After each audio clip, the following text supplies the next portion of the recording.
Students, कैसे हो आप सभी। मैं हूं गुरदीप और ऑनलाइन स्टडी में आपका स्वागत है। तो बेटा आज हम करेंगे प्रेमचंद की कहानी नमक का दरोगा। तो ये आपकी पहली कहानी है और आज से ही हमारा जो है हम अध्याय शुरू कर रहे हैं। तो दिल से पढ़िएगा बेटा, कुछ मुश्किल नहीं है। अगर फोकस करके पढ़ोगे तो आपको क्लास जितना ही मज़ा आएगा। तो आइए शुरू करते हैं। तो शुरू करने से पहले बेटा मैं आपको प्रेमचंद जी के बारे में बता दूं। देखिए यहाँ पर इनका ये जो फोटो लगा हुआ है प्रेमचंद जी का, तो इनके बारे में हम थोड़ा सा जान लेते हैं कि इनका जो मूल नाम है वो क्या था, धनपत राय। और जन्म हुआ है इनका सन 1880 में लम्हई गांव उत्तर प्रदेश में। इनकी जो प्रमुख रचनाएं हैं सेवा सदन, प्रेमाश्रय, रंगभूमि, निर्मला, कायाकल्प, गबन, कर्मभूमि, गोदान, इनके ये मेन उपन्यास हैं। ठीक है। और सोजे वतन इनकी कृति थी। सोजे वतन इनको अंग्रेज के टाइम की लिखी हुई, अंग्रेजों के टाइम की, उस वक्त देश जो गुलाम था, तो ये जो इनकी रचना है वो जब्त कर ली गई थी। ठीक है। उसके बाद मानसरोवर में ये इनका कहानी संग्रह है, ये 8 खंडों में विभाजित है। और इनमें से इनकी जो कहानियां हैं जो मुख्य करबला संग्राम, प्रेम की देवी, और कुछ नाटक, कुछ विचार। अच्छा, करबला ये बेटा इनके नाटक हैं, करबला, संग्राम और प्रेम की देवी ये नाटक है। और कहानियाँ इनकी हैं मानसरोवर में। और इनके जो हैं कुछ विचार, विविध प्रसंग, ये इनके निबंध संग्रह हैं। और मृत्यु इनकी हुई है बेटा 1936 में। तो प्रेमचंद जी के विषय में मैं आपको बताऊं बेटा कि ये उपन्यास सम्राट कहे जाते हैं। ठीक है। तो मंगलसूत्र इनका जो एक उपन्यास है वो अधूरा रह गया है। ठीक है, क्योंकि इनकी मृत्यु के कारण वो अधूरा रह गया है। और ये एक है इनका गोदान, यहाँ पर होगा ये है जो, इसे किसानों का महाकाव्य कहा जाता है। ये इतना फेमस हुआ है इनका, सबसे ज़्यादा अगर जो फेमस हुआ है, इन नॉवल सभी फेमस हैं, इनके सभी उपन्यास हैं जो बहुत पढ़े जाते हैं। बहुत सारा काम हुआ है इनके ऊपर, बहुत सारी रिसर्च हुई है। लेकिन ये जो गोदान है, गोदान जो है इसमें कृष्ण की जो सॉरी कृषक जो है एक, उसकी ट्रेजेडी के बारे में है कि एक किसान की हालत क्या होती है, उसकी दशा क्या होती है जब वो कर्ज नहीं उतार पाता। इस प्रकार ये जो मुंशी प्रेमचंद जी हैं, और इनका जो मैक्सिमम जीवन है बेटा वो अभावों में ही गुजरा है। लेकिन फिर भी इन्होंने कभी हिम्मत नहीं हारी। आपने अपनी पिछली क्लासों में पढ़ा होगा प्रेमचंद के ये फटे जूते, तो जो हरिशंकर परसाई जी का था, तो उसमें प्रेमचंद जी के बारे में बहुत अच्छे से बताया था कि इन्होंने कभी अपनी लाइफ में कॉम्प्रोमाइज़ नहीं किया, इन्होंने बुराइयों के साथ कभी कॉम्प्रोमाइज़ नहीं किया, ये कभी इन्होंने कभी भ्रष्टाचार के ये बिल्कुल खिलाफ थे। और जो है कभी किसी को कुछ कहने से डरे भी नहीं, अगर कोई गलत है तो उस आदमी को गलत कहने से कभी नहीं डरे। तो आज बेटा मैं इनकी कहानी जो है नमक का दरोगा, मैं उसके बारे में आपको थोड़ा सा मैं कहानी बताऊंगी। कहानी बाद में आपने खुद पढ़नी है, मैं आपको थोड़ा सा आइडिया दे देती हूँ। ठीक है, इससे आपको कहानी पढ़ने में थोड़ी सी आसानी रहेगी।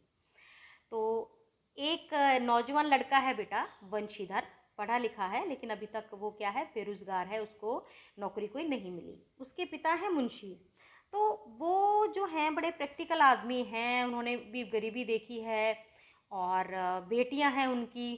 तो अब वो चाहते हैं कि उनका लड़के पे इतनी पढ़ाई पे उन्होंने खर्च किया है, तो अब उनका जो लड़का है वो कम से कम मतलब अच्छा कमाए, और ऐसी पोस्ट चाहे छोटी हो, मतलब कहते पद जो है ना वो चाहे छोटा हो, लेकिन जो ध्यान है ना वो कमाई पे होना चाहिए, तनख्वाह पे नहीं, जो कमाई यानी कि जो ऊपरी कमाई है, कि कोई ऐसी पोस्ट मिल जाए, मतलब कहीं ना कहीं वो देखो समाज के साथ में ही है कि भाई कोई ऐसी नौकरी मिल जाए जहाँ खाने पीने को मिल जाए। और कहीं ना कहीं वो उसको भ्रष्ट होने के लिए बोलते हैं वंशीधर को। वंशीधर थोड़ा सा अलग सोच वाला है लड़का, वो मेहनती लड़का है, ईमानदार है थोड़ा सा। लेकिन जो वंशीधर वो उसके जो बाप हैं मुंशी जी, वो उसको समझाते रहते हैं कि देखो ये जो तनख्वाह है ना ये तो होती है पूर्णिमा के चांद के जैसी। मतलब जैसे पूर्णिमा में क्या होता है, चांद पूरा जो है वो अपनी पूरी गुलाई के साथ, अपने पूरे आकार के साथ आसमान में जो है वो दिखाई देता है। लेकिन फिर वो क्या है, उस दिन के बाद से ही अगले दिन से घटना घटता घटता अमावस्या को बिल्कुल गायब हो जाता है। तो कहता है सैलरी वाली जो जॉब है ना ये भी ऐसी है कि जिस दिन मिलती है पूरी मिलती है, लेकिन उसके अगले ही दिन से, उसी दिन से वो कम कम कम होती जाती है, और महीने के एंड से पहले ही वो खत्म हो जाती है, मतलब अंधकार छा जाता है। तो इसीलिए जो कमाई है वो पीर के, जो जैसे पीर की मज़ार होते हैं ना वहाँ पे चढ़ावा होता है, तो उसको तुम पवित्र मान के लो, उसको तुम ये ना समझो गलत कमाई है। जैसे पीर पे हम पैसे चढ़ा देते हैं, मज़ार पे पैसे चढ़ाते हैं, गुरुद्वारे मंदिरों में भी चढ़ाते हैं, वो उसको कमाई को तुम श्रद्धा से लेना, उस ऐसा कभी लेने से इनकार मत करना। तो ऐसे ही बस दुआओं से कह लीजिए, उसके बाप की या उसकी मेहनत ले लीजिए, लड़का जो है वो नमक का दरोगा लग जाता है। अब ये नमक का दरोगा क्या है बेटा? दरोगा एक पोस्ट है। अंग्रेजों के टाइम में क्या था बेटा, जो नमक बनाना जो है वो अंग्रेज ही बनाते थे, है ना, वो अपने तरीके से उसको बेचते थे। तो नमक बनाना भी जो क्या है, एक गैर कानूनी था, ये तो हम सभी जानते हैं। गांधी जी ने भी एक बार नमक का जो कानून है वो तोड़ा था, उन्होंने खुद उन्होंने बना दिया था नमक का। सिर्फ अंग्रेजों को बताना चाहते कि हम इंडियंस भी कम नहीं है किसी से। तो नमक उस वक्त जो है बड़ी कीमती वस्तु माना जाता था। और नमक के विषय में मैं आपको बता दूं कि मतलब इसकी दलाली बड़ी होती थी, यानी कि जो नमक का दरोगा का, ये समझो कि हर तरफ से पैसे उनको मतलब कि मिलती थी। इतना ज़्यादा रिश्वतखोरी का ये काम था। सबसे ज़्यादा जो दलाली थी वो इसी धंधे में थी, इसी पोस्ट पे थी। तो अब वो जो वंशीधर हैं वो नमक के दरोगा बन जाते हैं।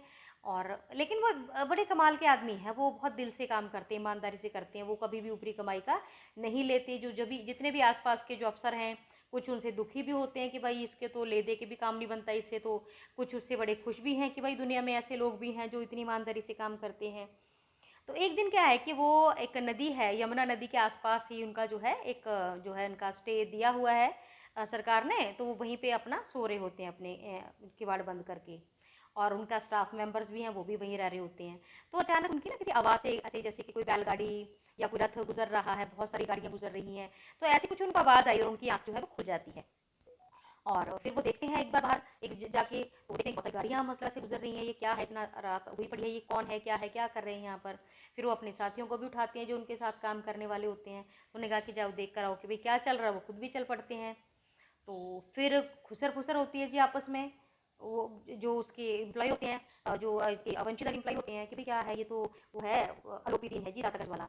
अब ये दातागंज का जो आलोपी दीन है, मैं इसके बारे में बता दूं, एक ऐसा कैरेक्टर है जो पॉलिटिकल लेवल जिसका बहुत ज़्यादा है और पहुंच बहुत है, पैसा अंधाधुंध है, और कोई भी आदमी इसके खिलाफ नहीं जा सकता। तो इसीलिए इनकी हिम्मत नहीं पड़ती जो साथ वाले होते हैं देखने के लिए कि भाई ये तो आलोपी दीन है, अब इसको अब हम कैसे रोकें, क्या बोलें इसको। लेकिन जो वंशीधर हैं वो अपना काम ईमानदारी से करना जानते हैं। तो वो कहते हैं कि भाई क्या है, कौन हो आप? तो फिर वो कहते हैं कि अरे साहब मैं आलोपी दीन हूँ। और फिर वो ऐसे देखते हैं कि रथों में कौन सा सामान लाद के रखा है, वो उठा के देखते हैं सामान, तो उसमें नमक भरा होता है सभी गाड़ियों में। तो वो पूछते हैं कि भाई ये सब क्या है ये? तो वो कहता है आलोपी दीन, अरे साहब हम आपसे कोई अलग थोड़ी ना है, बताओ जो जैसे आप करोगे हम आपसे बाहर नहीं है। अब बताओ, कोई बात नहीं है, 10-20 हज़ार ले लेना, आप भी 40 हज़ार ले लेना है, 50 हज़ार ले लेना। मतलब 40-50 हज़ार आज के टाइम की कोई ज़्यादा बड़ी अमाउंट नहीं होगी बेटा, ये आज़ादी से पहले की भी बात है। ठीक है, तो उस वक्त ये इसको आप करोड़ों की रिश्वत समझ सकते हो। ठीक है, लेकिन वंशीधर इतने ईमानदार हैं, वो कहते हैं कि ये जो गलत है वो गलत है, मैं गलत का साथ नहीं दूंगा, आपने गलत किया है, आपने सरकार को धोखा दिया है, आप चोरी कर रहे हो, आप दलाली कर रहे हो उस चीज़ की, तो मैं आपको नहीं बख्शूंगा। और वो उसके अगेंस्ट केस डाल देते हैं। ठीक है, आलोपी दीन के अगेंस्ट। तो अदालत में क्या है, पेशियां पड़ती हैं। अच्छा, जब उनकी गिरफ्तारी भी हो जाती है आलोपी दीन की, ठीक है, क्योंकि ऑब्वियस है वो गलत थे, तो उनकी गिरफ्तारी होती है। उनका जो सर्कल होता है बेटा आलोपी दीन का, वो भी ऐसे ही लोगों का होता है सर्कल, मतलब भ्रष्ट लोगों का। लेकिन वो खुश होते हैं एक बार तो कि भाई ठीक है, अच्छा हुआ, सबसे ज़्यादा धंधे काले यही करता था, बढ़िया होगा पकड़ा गया। ठीक है, क्योंकि सबसे ज़्यादा वही काले धंधे करता था। उनको एक बार खुशी होती है। लेकिन अब क्या है, मैंने आपको पहले ही बताया कि इसकी पहुंच बहुत थी बंदी की, आलोपी दीन की। ठीक है, तो वो क्या करता है बेटा, सबको खरीद लेता है, जज को और वकील को, सबको पूरे पैसे दे देता है। और नतीजा क्या निकलता है कि वो केस जो है आलोपी दीन जीत जाता है, और वंशीधर की नौकरी जो है वो चली जाती है। तो बेटा ये कहीं ना कहीं अब हम सभी देखते हैं कि भाई ऐसा ही होता है, जिसके पास पैसे हैं तो जो है हम कुछ नहीं बिगाड़ पाते उनका, है ना, कोई भी कुछ नहीं बोलता। सब जानते हुए कि भी ये आदमी गलत है तो भी उसके अगेंस्ट कोई नहीं बोलता। और शरीफ आदमी को तो कोई भी कमेंट करके निकल जाता है।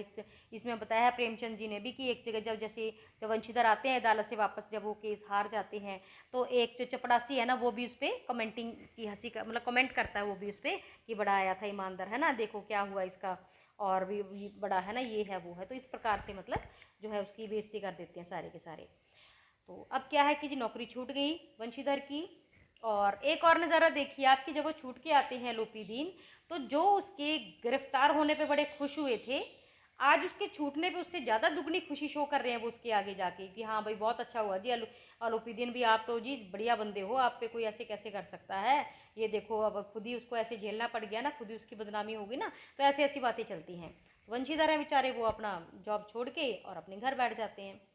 और वो भी बड़े दुखी होते हैं, उसके पिता भी, कि भाई बड़ी मुश्किल से नौकरी मिली थी, इतनी बढ़िया नौकरी मिली थी और इसकी ईमानदारी के चक्कर में नौकरी भी ये खो के बैठ गया। लेकिन क्या होता है कि एक दिन उनके घर कोई बहुत बढ़िया रथ जो था एक रुकता है, बड़े ऊंचे घोड़ों वाला, बड़े सुंदर घोड़ों वाला रथ रुकता है वंशीधर के घर के आगे। तो मुंशी जी का ध्यान पड़ता है, जो उनके पिता होते हैं वंशीधर का, वो भाग के जाते हैं। तो वो क्या देखते हैं कि जिसमें से अलोपीदिन निकलते हैं।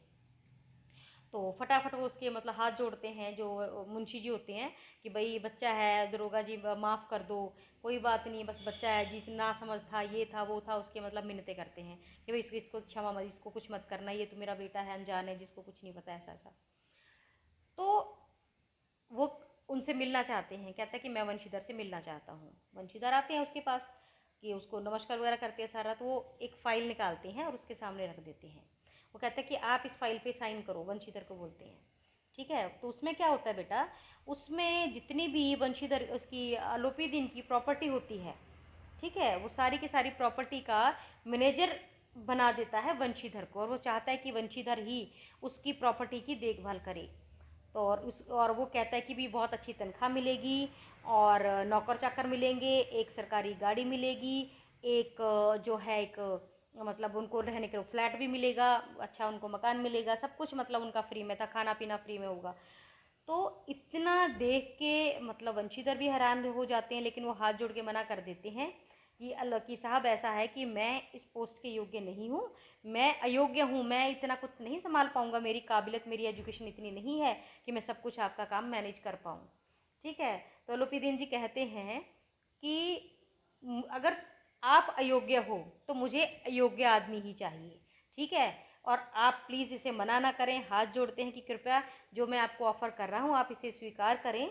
और मैं चाहता हूँ, भगवान से यही प्रार्थना है कि जिस तरह आप ईमानदार से आपने काम किया, कहता मैं जानता हूँ कि मैं गलत था, तुम सही थे, लेकिन फिर भी जो है ना, तुम्हें मतलब मेरी वजह से, मेरी हरकतों की वजह से तुम्हें वो पोस्ट छोड़नी पड़ी, अपने घर बैठना पड़ा, मैं तुम्हारा दोषी हूँ और अब मैं उस चीज़ की भरपाई करना चाहता हूँ।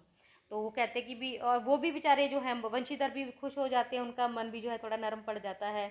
वो उसकी तरफ कृतज्ञता से देखते हैं कि भाई हाँ, वो घर पे बेरोजगार बैठे तो इतनी अच्छी उन्होंने जॉब ऑफर किया है। लेकिन वो एक चीज़ जरूर कहते हैं अलोपीदीन की, बस मैं भगवान से ये दुआ करता हूँ कि जैसे आप दरोगा के रूप में आपने काम किया है ना, तो उसी प्रकार के दरोगा बने रहिए, या आप में कभी भी भ्रष्टाचार का ख्याल आपके मन में ना आए। तो बेटा ये कहानी है जिसका एक जो है उद्देश्य, एक मेन ये है कि अक्सर कभी कभार क्या होता है कि पैसे पर कभी तो ऐसा होता है कि ईमानदारी पर पैसा भारी पड़ जाता है। ठीक है, लेकिन क्योंकि जो प्रेमचंद जी हैं ये यथार्थवादी लेखक हैं, आदर्शोन्मुखी यथार्थवाद है, मतलब ये वो लिखते हैं जो आदर्श की तरफ जुटा हुआ है, आदर्शोन्मुखी यथार्थवाद का ही चित्रण करते हैं, यूं सच्चाई का चित्रण करते हैं जिसमें आदर्श भी हों। इनकी स्टार्टिंग की कहानियों में ऐसा ही भाव सब जगह मिलता है। तो हालांकि वो बहुत बड़ा गुंडा था, अलोपीदीन बहुत बुरा था, उसको तो कोई फर्क भी नहीं पड़ना चाहिए था, लेकिन उसका जो हृदय परिवर्तन है वो दिखाया है प्रेमचंद जी ने, क्योंकि वो समाज में ऐसा ही भला चाहते हैं कि जो लोग बुरे भी हैं, कहीं ना किसी बात से उनका हृदय परिवर्तन हो। ठीक है, और वो जो है दुनिया में अच्छे काम कार्य करने लग जाएं।